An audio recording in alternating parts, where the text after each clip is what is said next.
निपाणीत पिसाळलेल्या कुत्र्याचा 5 जणांना चावा. शहरात वारंवार घटना घडून सुद्धा नगरपालिकेचं दुर्लक्ष.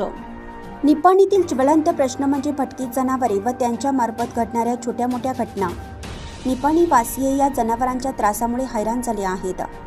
नगरपालिका प्रशासन महत्त्व सर्व समजून देखील झोपेचं सोंग घेऊन बसले आहेत.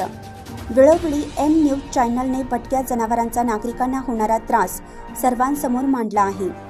आज गुरुवारी 10 जुलै रोजी सकाळी प्रभाग क्रमांक 21 चांदखान गल्लीमध्ये मखदूम गल्लीच्या कॉर्नरला एका पिसाळलेल्या कुत्र्याने 5 जणांचा चावा घेतला. यामध्ये 3 महिला व 2 बालकांचा समावेश आहे.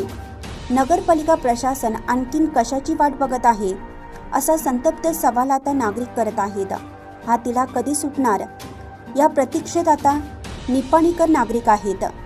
भटक्या जनावरांचा बंदोबस्त करून निपाणी वासियांना मोकळा श्वास घेऊ द्यावा, तसेच निपाणीत घडणाऱ्या या घटनांची तातडीनं नोंद घ्यावी असे भटकी कुत्री चावलेल्या नातेवाईकांची मागणी आहे.